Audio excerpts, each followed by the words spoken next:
الحمدللہ وحدہ والصلاة والسلام علی من لا نبی بعد اما بعد فقد قال اللہ عز وجل فاعوذ باللہ من الشیطان الرجیم بسم اللہ الرحمن الرحیم وما كان لبشر ان يكلمه الله الا وحيا او من وراء حجاب آمنت باللہ صدق اللہ العظیم رب اشرح لي صدری ويسر لي امری واحلل عقدۃ من لسانی یفقهوا قولی۔ محترم سامعین اور ناظرین، السلام علیکم ورحمۃ اللہ وبرکاتہ۔ اس سے پہلے کہ میں آپ کے سامنے کچھ گزارشات رکھوں، آپ ایک ویڈیو کی صاحب منبر حضرت رحمت للعالمین آسان تو وسان کعبہ شریف مز تہ حیات النبی آسن کے حساب کہ خدا چھ ونکس تیوت خوش تو ونان انشاءاللہ بہت بودان خدا سن کت پہ سہ مے من کنس تل کت ونان خدا کنس تل کت ونان پن رسول خدا تمو وون مے آج زیادہ خوش پت پہ ہو تھے آج یتھ زمانس من خدا سن کت میری کت پنن سیدن سادن چاڑن سامعین امہ ذریعہ پت پہ ییز درد ہاوان اسلامچ پت پہ ییز ہمدردی امہ دینچ گو یہ یتی ڈنڈور کی یہ ملکن مزن ڈنڈور ونکسن ملک دپان پت پہ آج ونوت ون آدم کرن پودہ کی یہ تھی لڑائی یا یہ قتل کار یوت دن تمہ سات ہے یہ تھی زانان تمہ کھت زیادہ بھائی زانان تو کیا مے بناون ضرور آج حض تران فکر یہ ملک بنان آج ان دہن مز خدا آج حض وچان کہ یہ سختی یہ چون پن ونکس تلان لکن کے ذریعے تان زن کے ذریعے پام دن کے ذریعے حقات کے ذریعے سون تعداد نہ کرو یوت برداشت تو خدا ونان ونم میانو ملکو بہت تمہ دہ ونان یہ نا تل فتنہ یوت یا بنائی کہ اچھا گئی تمہ سات غلطی اچھا پتہ بیس یہ زمانس من کر سہ چین یہ سا یہ خدائیت بیان یہ زمانس من کر سہ چانہ قرآن کی آیت مثال ہند ذریعے بیان۔ جی حضرت، آپ نے سماعت فرما لیا۔ یہ وہی شخص ہے جس کے بارے میں آپ کئی دنوں سے سن رہے ہیں کہ اس نے ممبر رسول صلی اللہ علیہ وسلم کی بے حرمتی کی، اس نے مسجد کا تقدس پامال کیا اور ممبر رسول صلی اللہ علیہ وسلم پر ایک تو مٹکا لا کر بجایا اور رباب بھی لایا اور کئی ایسے آلات جو بالکل شریعت میں ممنوع ہیں، جن کا نبی رحمت صلی اللہ علیہ وسلم نے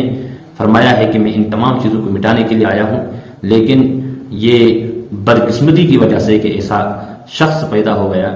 کہ اس نے ممبر رسول صلی اللہ علیہ وسلم کی توہین اور مسجد کا تقدس پامال کر کے یہ تمام چیزیں مسجد میں اور ممبر پر داخل کر دیں۔ بہرحال کل بنی آدم خطاء حدیث پاک میں ہے کہ نبی رحمت صلی اللہ علیہ وسلم نے فرمایا ہر انسان غلطی کر سکتا ہے اور غلطی کرتا ہے، غلطیوں کا پتلا ہے، لیکن اسی حدیث میں آگے نبی رحمت صلی اللہ علیہ وسلم نے فرمایا وخیر الخطائین التوابون کہ بہترین خطا کار اور گناہ گار وہ انسان ہے جو خطا کرنے کے بعد توبہ کر لے۔ اصل انسان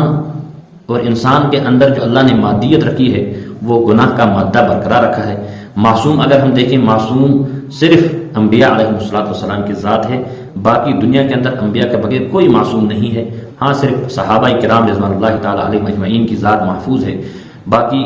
ہر انسان گناہ میں مبتلا ہو سکتا ہے، گناہ کر بھی سکتا ہے، لیکن بہرحال انسان کی صفت یہ ہے، بشر کا تقاضا، بشریت کا تقاضا یہ ہے کہ گناہ ہو جائے اور گناہ کے بعد فوراً اللہ کی بارگاہ میں آ کر توبہ کریں اور اللہ سے معافی مانگیں، یہ انسان کی صفت ہے۔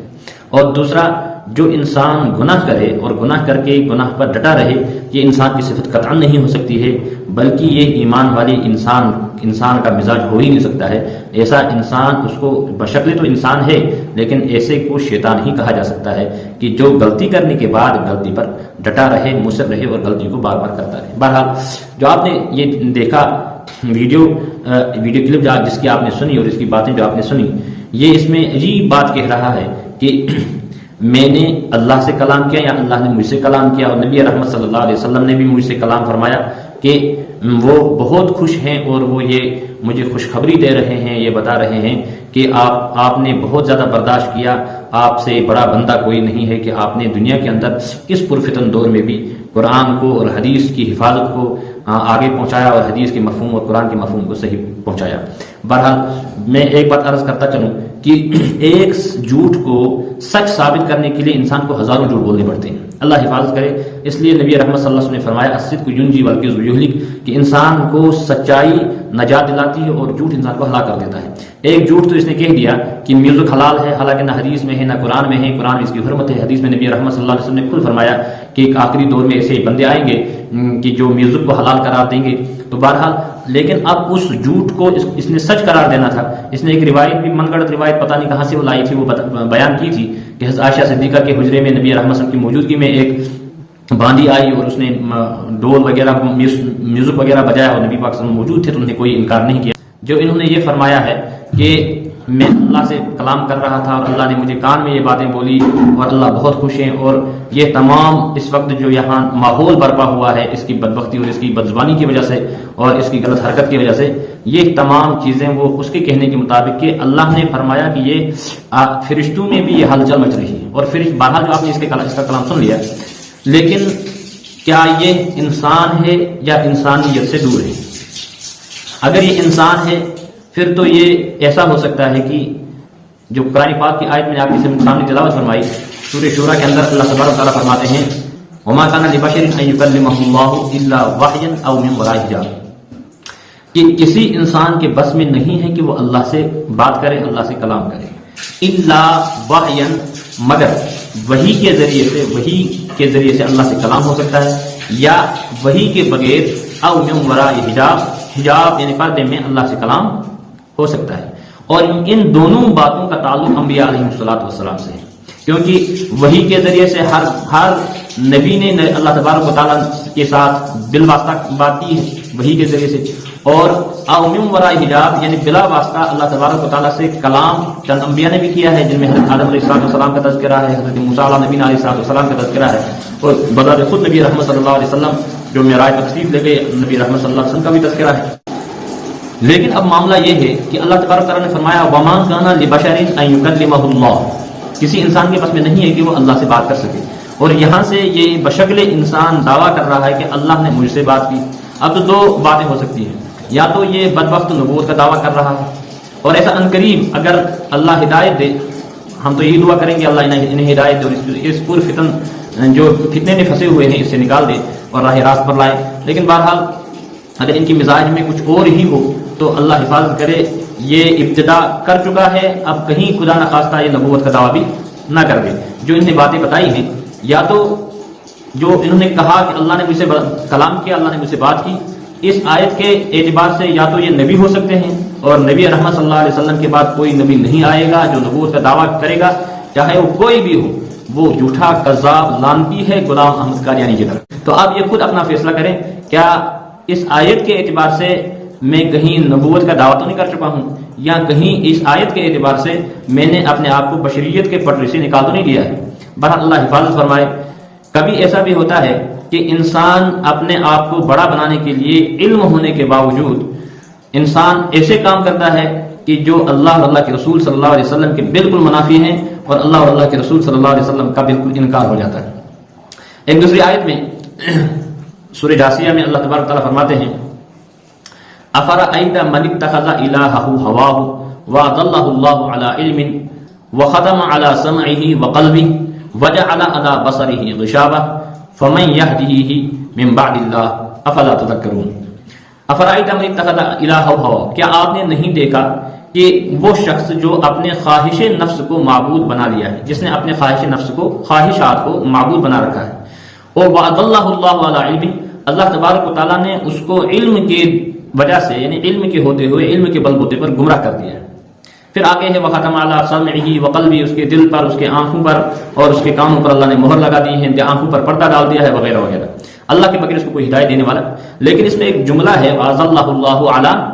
علم، کہ اللہ نے علم کے بلبوتے پر، علم کے ہوتے ہوئے یا علم کی وجہ سے ہی اس کو گمراہ کر دیا ہے. یہ عجیب معاملہ ہے کہ علم وہ چیز ہے جو اللہ اور اللہ کے رسول صلی اللہ علیہ وسلم سے ملا دیتی ہے، لیکن یہاں اللہ فرماتے ہیں کہ علم کی وجہ سے ہی اس کو اللہ نے گمراہی میں ڈال دیا، گمراہ کر دیا. اگر آپ تفسیر میں جائیں گے تو ایک تفسیر ہے تیسیر القرآن، حضرت مولانا عبد الرحمن گیلانی رحمۃ اللہ علیہ کی، وہ غالباً چوتھے جلد میں فرماتے ہیں اس کی تفسیر. وہ فرماتے ہیں کہ اس کے وہ چار مطلب بیان، یہ واضح اللہ علی علم، اس لفظ کے، اس فقرے کے وہ چار معنی بیان کرتے ہیں، چار مطالب بیان کرتے ہیں. آخری مطلب یعنی چوتھا مطلب وہ اس میں لکھتے ہیں، فرماتے ہیں کہ جو مذہبی فرقوں کے بانی ہیں، یعنی جو مذہب کے اندر جو کئی فرقے بنے ہوئے ہیں اس وقت بھی ہمارے دور میں، اس وقت جس دور میں ہم گزر رہے ہیں بہت سارے فرقے ہیں، تو وہ فرماتے ہیں کہ مذہبی فرقوں کے جو بانی ہیں ان بانیوں میں اکثر و بیشتر عموماً عالم اور ذہین لوگ ہی ہوا کرتے ہیں. اور وہ قرآن مقدس کی غلط تفسیر اور غلط تعویلات کر کے عوام کو اپنی طرف راغب کرنے کے لیے عوام کو گمراہ کر دیتے ہیں۔ اس کی انہوں نے مثال بھی فرمائی ہے کہ جیسے مرزا غلام محمد قادیانی بہت بڑے عالم، بہت بڑے علم والے تھے، اور اسی طرح بہت سارے ایسے بندے ہیں کہ انہوں نے علم کے ہوتے ہوئے علم کو غلط استعمال کیا اور قرآن و حدیث کی غلط تعویلات کر کے امت کے ایک بہت بڑے گروہ کو گمراہ کر دیا اور ہدایت کے راستے سے ہٹا دیا۔ تو یہی مثال آپ سمجھ لیجئے کہ محترم عبدالغنی صاحب کے پاس اگرچہ علم ہے، اگرچہ انہوں نے کتابیں پڑھی ہیں، علم ہے، لیکن یہ علم گو غلط تعویلات کے ذریعے سے، غلط تشریحات کے ذریعے سے یہ علم کہیں ایسا نہ ہو، اللہ حفاظت کرے کہ یہ اس کو گمراہی کی طرف، جو گمراہ کن باتیں کر رہے ہیں، گمراہی کی طرف دھکیل دے۔ اور معاملہ تو صرف ایک شخص کا نہیں ہے یہاں، بلکہ جو ان کے پیروکار ہیں وہ ان کے ساتھ اتنے ملے ہوئے ہیں کہ ان کو اللہ اور اللہ کا رسول بھی بھول چکا ہے، ان کے پیروکار ہی اب ان کی جانب سے صفایا دے رہے ہیں۔ غلط تعبیرات اور غلط تشریحات کر کے میں نے بہت سارے کچھ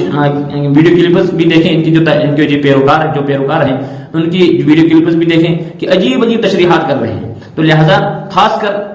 ایک تو یہ عبدالغنی صاحب ہیں جو یہ عجیب باتیں کر رہے ہیں، ہم سب یہی اللہ سے التجا کریں، اللہ سے دعا کریں کہ اللہ تبارک و تعالیٰ اس فتنے سے ان کو بچائیں اور خصوصاً پوری امت کو بچائے، خاص کر جو ان کے پیروکار اس وقت ہیں، ان کے فالوورز جو اس وقت موجود ہیں اور ان کو چاہ رہے ہیں یا ان کے درس میں بیٹھ رہے ہیں، اللہ انہیں بھی حق سمجھنے کی توفیق عطا فرمائے اور ہمیں بھی حق بولنے کی اور حق سمجھنے کی اور حق پر چلنے کی توفیق عطا فرمائے۔ پھر ایک بار میری التجا ہے، جس طرح کہ حضرت شیخ الحدیث مفتی نذیر صاحب دامت فیوزہم العالیہ نے کل ہی ایک ویڈیو کلپ میں ان کو بڑی مخلصانہ انداز میں التجا کی تھی کہ چند دن کی زندگی ہے، پھر اندھیری رات ہے، کہ اس چند دن کی زندگی میں اپنی آخرت اور دائمی زندگی کو برباد نہ کرے۔ کہیں ایسا نہ ہو کہ جب ہم اللہ کے پاس جائیں اور اللہ پہلا ہی یہ سوال پوچھے کہ بتا ممبر رسول کو آپ نے ان چیزوں کے اشتہار کے لیے یا ان چیزوں کو